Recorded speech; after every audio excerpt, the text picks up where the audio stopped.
Hey, beautiful people, welcome back to my channel. I guess you can call it a podcast. You guys, we're here today to talk about Real Housewives of Atlanta. It's time for the reunion. We've been waiting on it. We've been waiting on it. Are they going to bring it? What you think? I wasn't bored with this first half. Yeah, I wasn't bored at all, like at any point in time. And it's always times during the reunion where we're just like, okay, get on with it. Like when they start arguing too much and you're like, okay, we're over it. So that happens at every single reunion though. So we had a little bit of that going on, but other than that, I wasn't bored. So it starts off, of course, with seeing the ladies arriving, and then Andy has to go greet everyone. Marlo has added her name to the door and like these blingy things or whatever, and everybody's talking about, well, Marlo says she wants to see where she's sitting.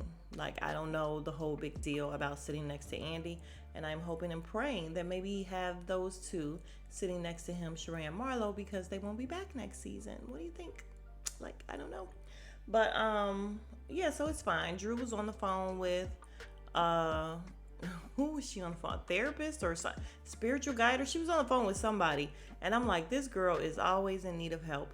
I swear, even before the reunion, you got to be getting some spiritual guidance or whatever. Like, Drew, get it together.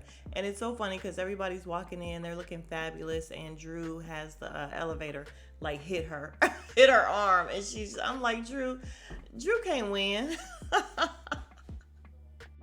All right, so we get started with Andy asking Drew if she has any bones to throw, and she's like, no, I threw all the bones. And Kenya's over there like, well, Petco was closed anyway. And we do a whole lot of talking about Drew and these bones and the bone collectors. And Andy's like, who's the new bone collector? So we have this whole montage and this countdown of how many times the girls went back and forth in telling stuff that they weren't supposed to tell. And it ended up where everybody was at 2. Everybody ran and told something 2 times or whatever. And I'm like, I don't know that I trust that. I feel like Sonya did way more. I don't know that I really trust their counting, but okay. All right, so Andy asked Sonya how she feel about being called the new bone collector in training by Sheree. And Sheree was like, well, you were doing such a good job at it. And she's like, well, I don't want that title. I don't want to do it. And I'm like, could have fooled me. And then Candy says, no, I think it should be Drew because she literally came with bones. And Drew is just like, no, I got those from Sheree. And Sheree is like, what? Yeah, from your chihuahua. Your chihuahua left them behind. And she's like, I don't have a chihuahua. And she's like, like, it was so weird. And Andy was loving every minute of it. Like, he was smiling the entire time, looking back and forth while crickets. And I'm just like, such an awkward moment. Yeah, so the moment was so awkward that she and Sheree, they're like staring at each other the whole entire time. Andy has moved on and he's asking a question from a fan, and Drew didn't hear a thing because her and Sheree are arguing back and forth. And, Sheree is like, you were just scared of Fatum, and no, I sent Fatum on her way. Just stupid stuff about Fatum, which I wish she could have been there. And Andy is like, Drew, did you hear what I asked you? No, I was talking to Sheree.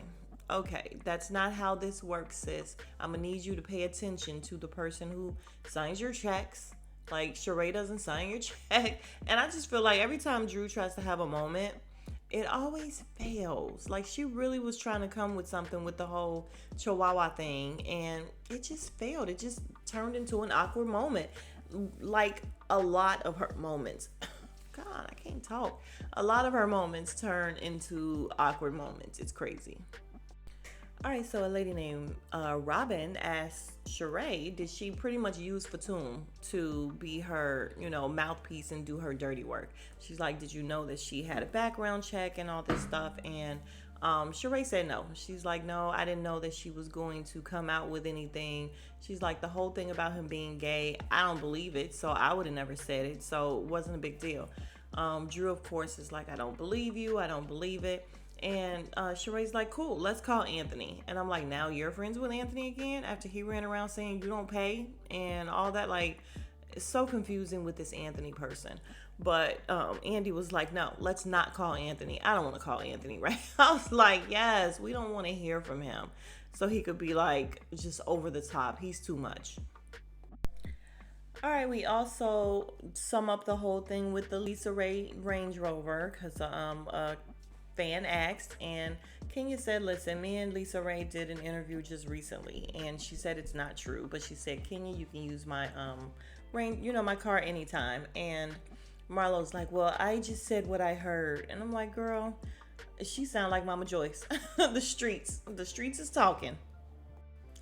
All right, and so before the first break, we get a question asking if the girls realized that Kenya was going back and forth saying, what Sonya said about Drew, and the fact that Drew said that Sonya doesn't have a mind of her own. And Drew is like, I stand by that. Like, I just feel like, and Sonya's like, I don't have a mind of my own. She's like, no, I feel like you don't. She's like, I feel like you're a great runner, but that's it. And of course, Sonya comes with her rehearsed reads that I actually think she said before. I'm a runner. I'm more than a runner. And we've been on this earth the same amount of time, and you have accomplished nothing but mediocrity at best. And I'm like, I know that I heard that before. Am I crazy, or did she say that before already? But everybody's like, ooh, including Andy. He was loud. He's like, ooh. I'm like, okay, I feel like I heard that before, but okay. Unless she said it on an after show or something like that, I guess. But I know for a fact I heard it before. But it doesn't matter. So we go to our first break. All right, so coming back from break, Andy talks to Sheree about her fashion show with fashions finally, and we do the whole montage of her, getting it done basically. They come back and he's giving her high fives and telling her that he was very happy for her that he actually shed a tear. And he's like, no, I'm serious. I shed a tear. And I can imagine because, y'all, I am not going to kid you. I didn't shed a tear, but I was like so happy. Like I was just like genuinely happy for her that it finally worked out for her. But we know otherwise now. But it's so funny the line of questioning that he started doing because it's like he knew. It's so funny because he's like, so can I go onto the website right now? And there's no fashions right now. And she's like, no, it's going to drop with the season finale. And he's like, okay, so after the season finale, you can go and you can buy fashions, like you can shop, and there'll be men, things for men and everything. She's like, yeah, yeah. And I'm like, it's so funny that he was sounding so skeptical. And look at what happened.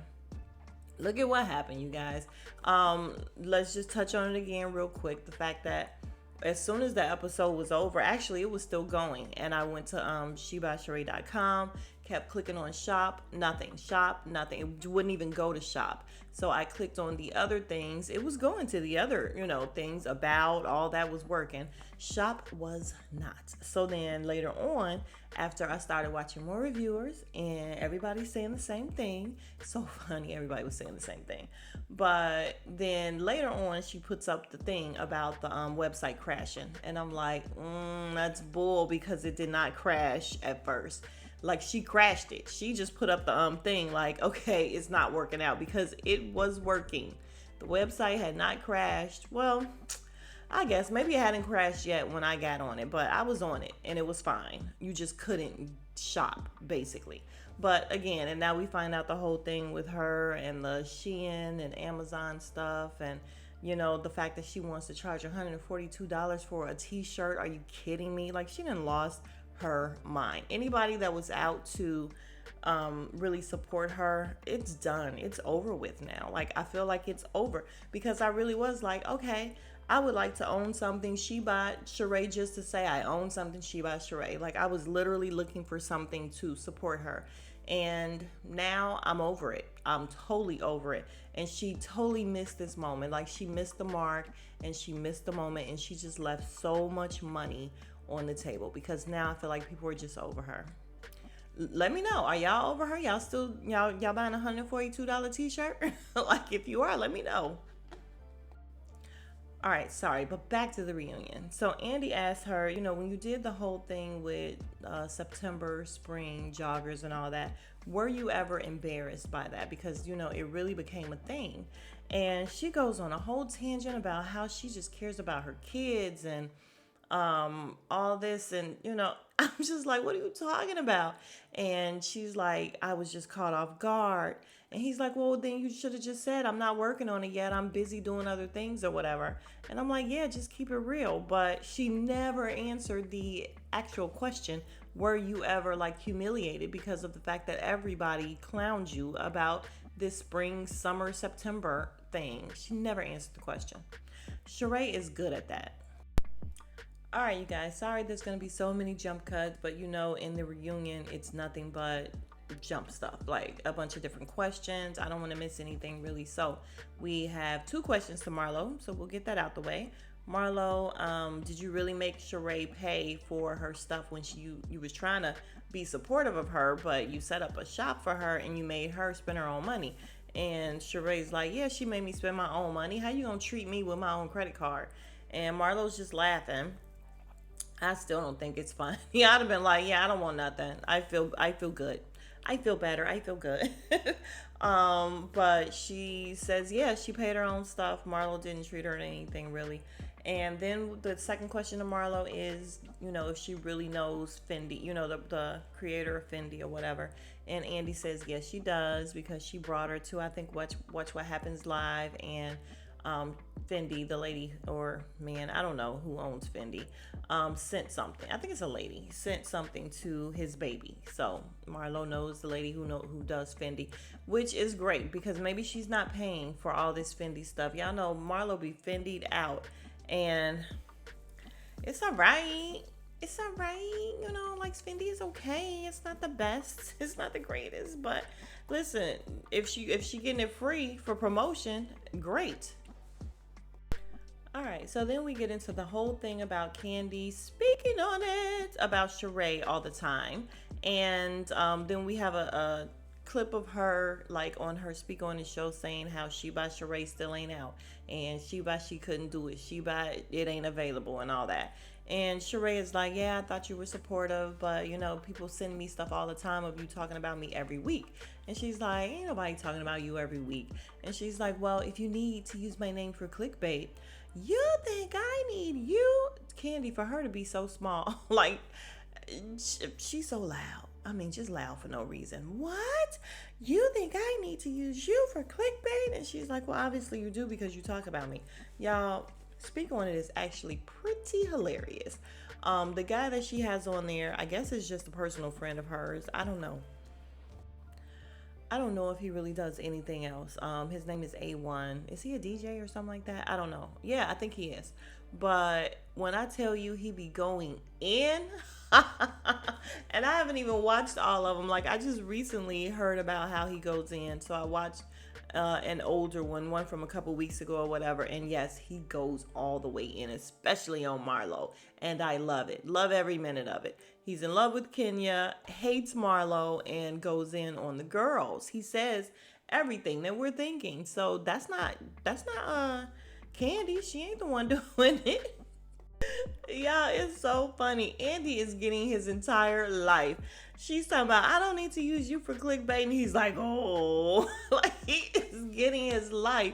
And then she's like, Sheree, you have talked about me like endlessly on the show. When have I talked about you? When have I talked about you? And I'm like, really, Sheree? That's how we acting? Like, you acting like you don't remember nothing? And she's like, okay. So we see the whole thing of her and Marlo having the conversation outside, where Marlo is like, Candy a hoe. She been a hoe. She always gonna be a hoe. And Sheree is like, yup, she for the streets. I'm like, Sheree is such a yes woman.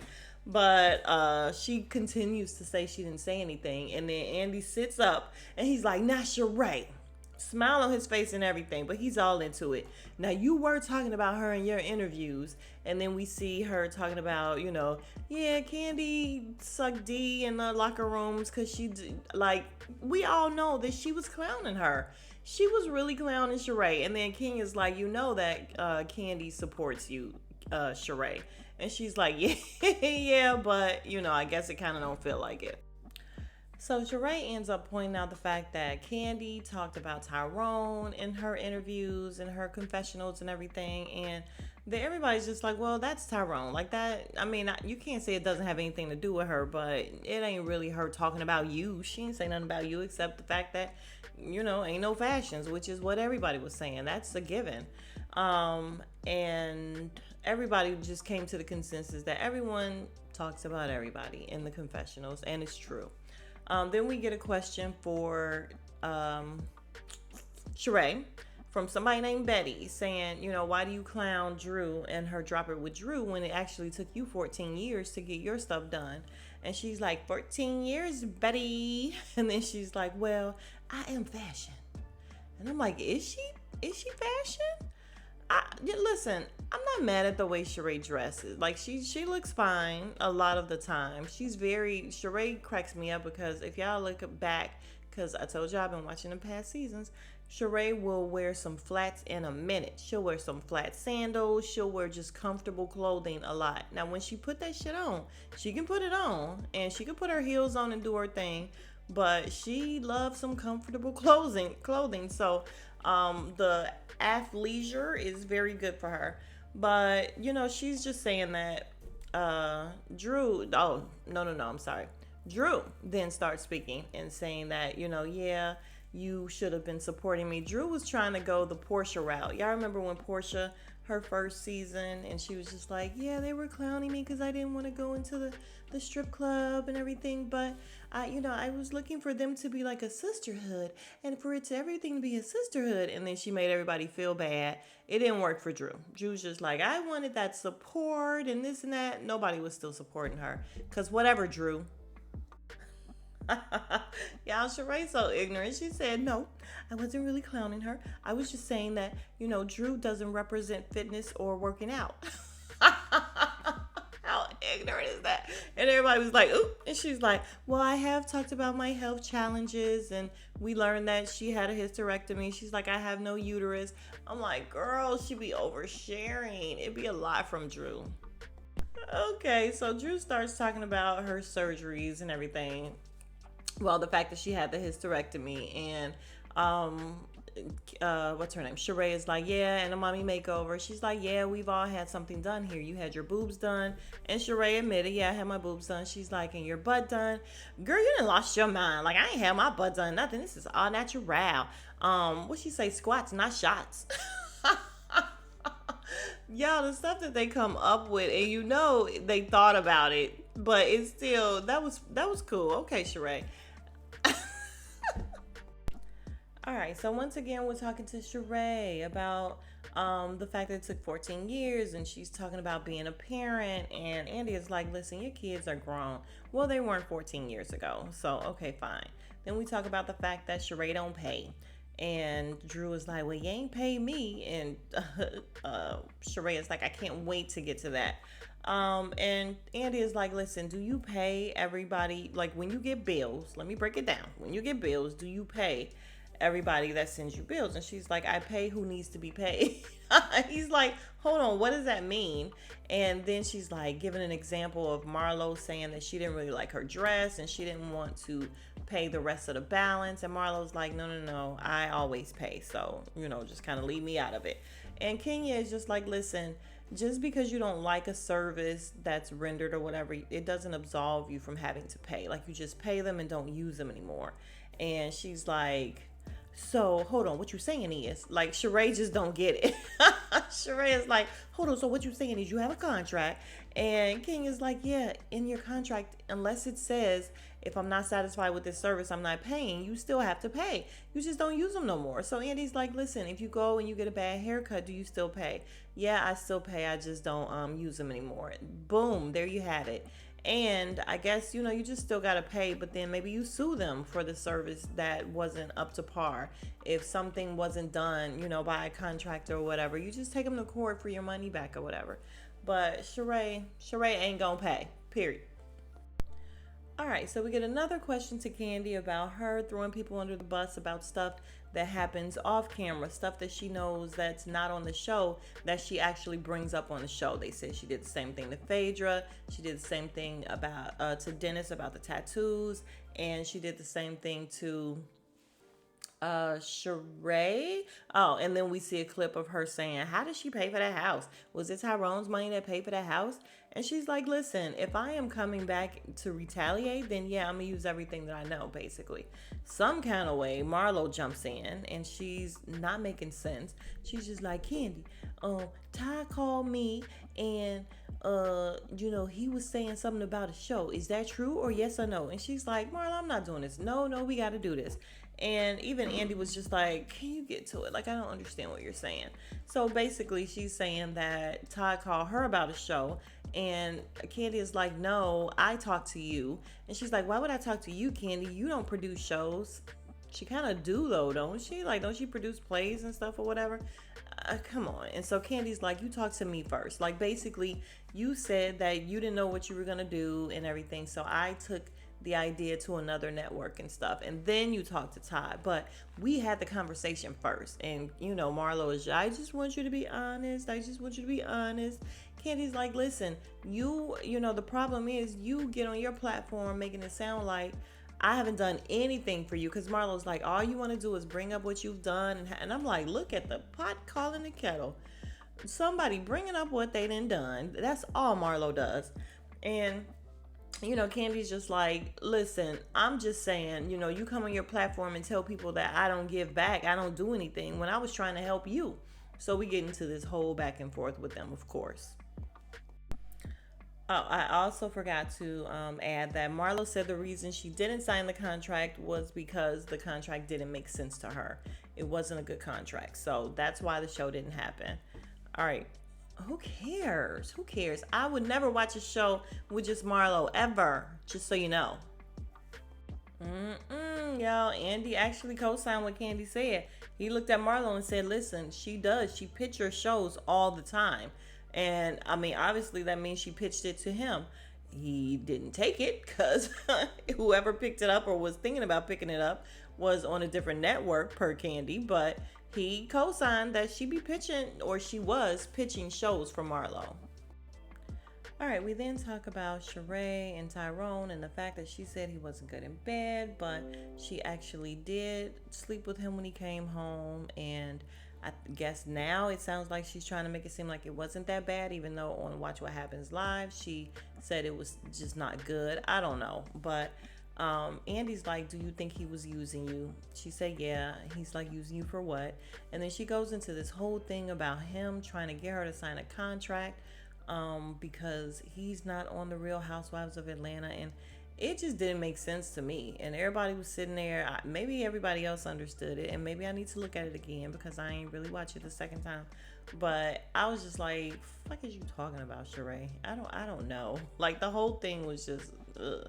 And I'm glad it's over. Basically, I'm glad the whole storyline with her and Tyrone is over. And now we get the other stupid storyline for Sheree. Sheree is just a space cadet. She's a dingbat. The stuff that she be going along with to try to have a storyline is just ridiculous.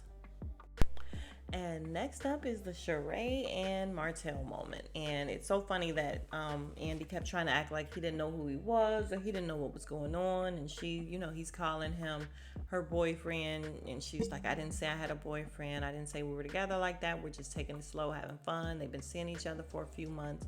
It's all BS, you guys. It's bullshit. They're not seeing each other for real. But he's just like, what does he do for a living? Oh, he's on another show, and then he does real estate, and he just dropped a wine or whatever. And somebody named Angie, shout out to Angie. She I don't know why I just shouted out Angie, y'all. No, I do, cause my name is Angel, and people be calling me Angie, which is not my name. But shout out to Angie. So Angie asked, why would you get with him knowing the type of person that he is? And Sheree starts explaining that, to meet him. No, she was saying first that, when you watch the show or whatever and you know what he did, and Andy's like, well, what did he do? I'm like, Andy, you know what he did. And King is like, well, he cheated a whole lot or whatever, and then he got someone pregnant and had a baby outside of the marriage. And I'm like, we can go on and on about what Martell did. But she's like, yeah, when you hear all of that, you wouldn't want to talk to him. She's like, watching the show, hearing what he did, I would never date him, be around him, anything like that. But when you meet him, he's totally different. I don't care how different he comes off. Cause she's like, well, he's cute, but I don't really go off looks. And Kenya says, yeah, because we saw Bob.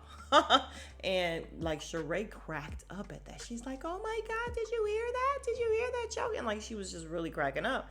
And I'm like, girl, we all know that Bob is not a looker. Calm down. And it's so funny because as they're laughing at a joke that Kenya made, Marlo is looking so pressed. Marlo is always pressed when Kenya is speaking or anything. She's so freaking pressed by Kenya. It's sad. Like, it's really, really sad without her trying to be sad, which we're going to get to later. But Marlo is a sad individual, y'all. All right, so next we get into this whole thing about Sonya and Drew and why Sonya does it seem like all you want to do with Drew is drop her.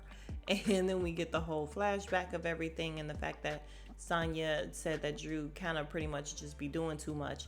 And Sonya's just like, well, we're going to tell the truth today. And Drew is, they're over talking each other. They are so annoying.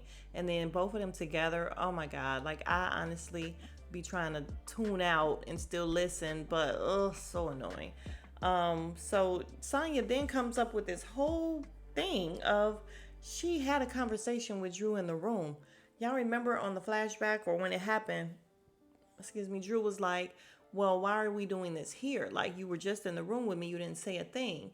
And y'all, I'm sorry. I think Sonya's lying. Even though I think Drew is a liar too, I think Sonya's lying because why would you not bring it up at that time? Like, why would you not be like, yo, we just talked about it in the room or whatever. So Sonya claims that when they talked about it in the room, she was like, yeah, Drew said, well, I don't like the person that I become when I'm around these women. And Drew was like, Sonya was like, yeah, well, I'm gonna bring it up or whatever. And then that'll be your chance to be like, yeah, you guys, I don't like the way that I feel. Like, what? Like, what are you talking about? And Drew was just like, that did not happen. And I don't feel like it happened because I feel like if it did happen, she would have said it. Like, why are we just now hearing this? We are just now hearing this. It's ridiculous. And then we get into the whole thing of Drew over talking everybody. And in this instance, I'm sorry, I have to be on her team. She let Sonya speak because, Andy was like, let her get it out, let her get her shit off. She let her speak. And then Drew was trying to speak. And y'all, it's just so annoying. I know I just did a big old sigh, but when they get to doing that back and forth or whatever, because you try to catch it all and you try to, make sure you don't leave nothing out, but it just be too much. But Andy is just like, Sonya, no, Drew let her speak. But then when Drew is trying to speak, Sonya is constantly interrupting. Like, they both do the same exact thing. They are both like one and the same, and they should really get along. But they don't. And we found out that Drew was saying that before the show started or right when it started or whatever, she was trying to get to know Sonya because she's the one that brought Sonya on, of course. And it's so funny that they don't talk now. Sonya said she talked to everybody except her. But she said that, she invited her to her mom's 77th birthday party. She's like, I introduced her to people. And I guess Sonya heard that in a way of like, I'm trying to help her come up. And she's like, who'd you introduce me to? Who'd you introduce me to? And she's like, I introduced you to Shamia. And I'm like, that's people, I guess. Shamia is people. And Sonya's just like, well, yeah, I just need you to make it plain because you made it sound like something else.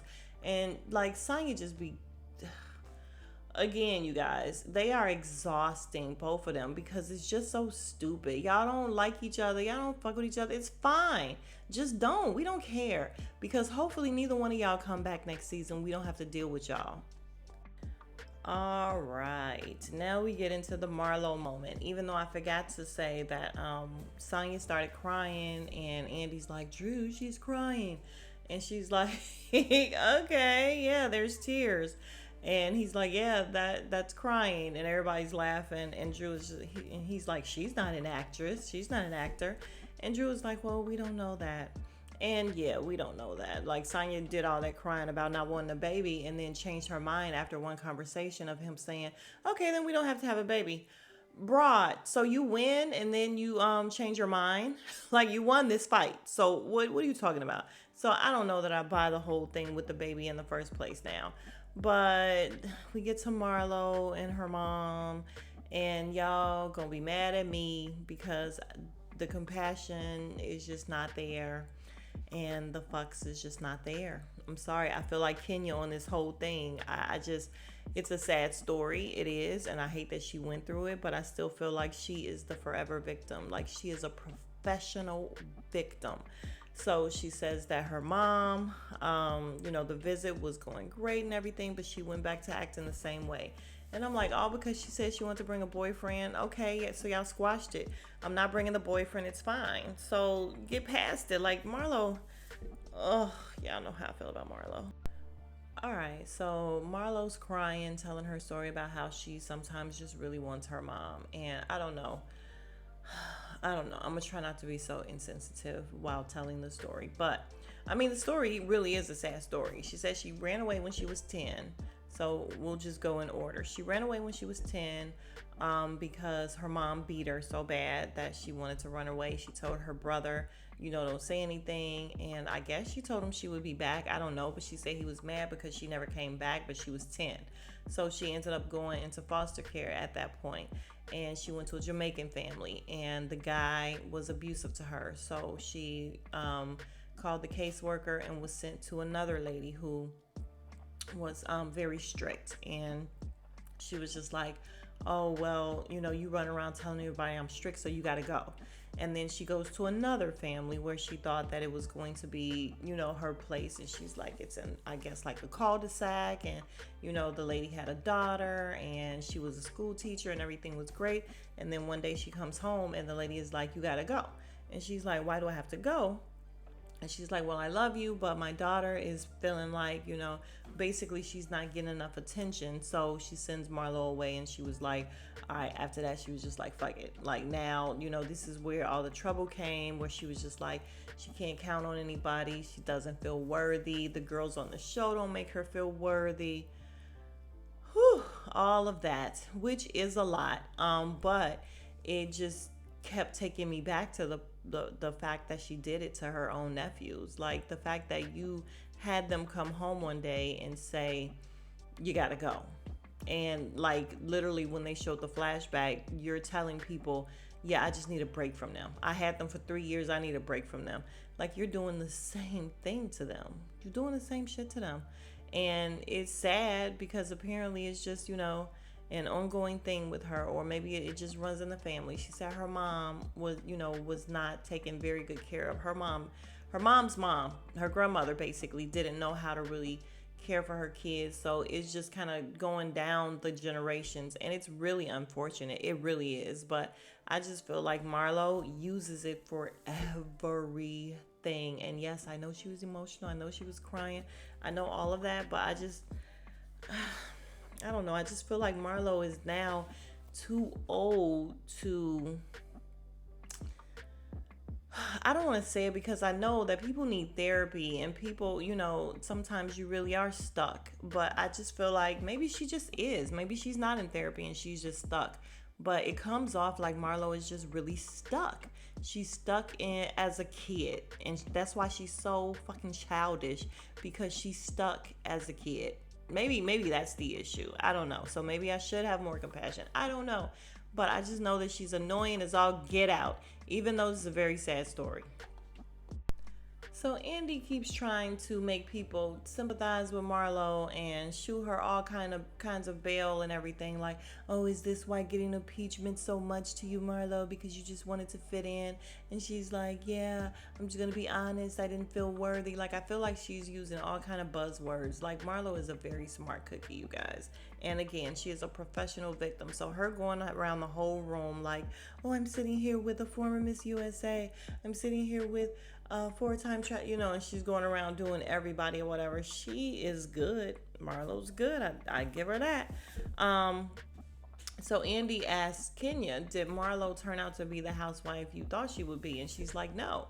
And he's like, why do you say that? Well, because she, instead of coming in showing that she could be a friend and she has a good heart, she chose to do the opposite, which I agree. Like, you can either come in as the villain or you come in as just a regular person. And she was always just kind of in between, you guys. Marlo was always in between to where we could still deal with her. Even though, what was it, the last season, whatever season Big Frida was on, I think it was the last season, that's when she started doing too much. But before that, she would do a lot, but then we wouldn't have to deal with her a whole heck of a lot, so it was fine. But this season, oh my gosh, she was totally exhausting with all of her antics and the fact that, again, she went the villain way. Um, so, Marlo's sitting there looking all sad about the fact that she said that, but again, to me, I think it's true. All right, so Andy tells Kenya, well, it seemed like she was trying to be a good friend, a great friend to you in New York. And she's like, I think saying a great friend is a stretch. Like, the thing is, she was, there for me, but then she turns around and she weaponizes it because Marlo's like, it felt good. It felt good that she was like, here, hold Brooklyn. And, I was able to be there for her. Yeah, and then you weaponize it. Like, you turn around and you use everything I told you I was going through with my husband against me. And she's like, I never said nothing about your husband. Y'all, I wish they would have shown a flashback of all the time she kept telling Kenya, that's why your husband don't want you. That's why Mark don't like you. That's why they didn't do it. And I don't understand why not, because they flashback everything else, but they didn't do it. And Kenya's just like, are you kidding me that you didn't say nothing? That's your first go-to. Like, as soon as something goes on with us, that is your first go-to. And it is. All right, so we ended off with more crying from Marlo, and Andy keep just really trying to make people feel bad for her. I don't understand what he's doing. But he's like, have you ever had a fulfilling relationship with a man? And she's like, no. And I think my past is probably why.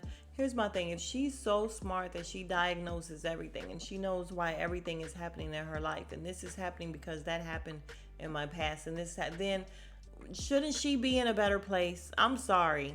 Not even trying to be insensitive, but if you are smart enough to know all of this stuff that's affecting you and why it's affecting you, shouldn't you be in a better place at this point in your age? At your big age, you should be at a better point where it's not affecting you still being a super mean girl and being a super shitty person because of it. I'm sorry. But now this actually really was sad. She said that, running away at 10 and going to 5 different foster homes, she's endured a little bit of everything. And I think we know what a little bit of everything probably means.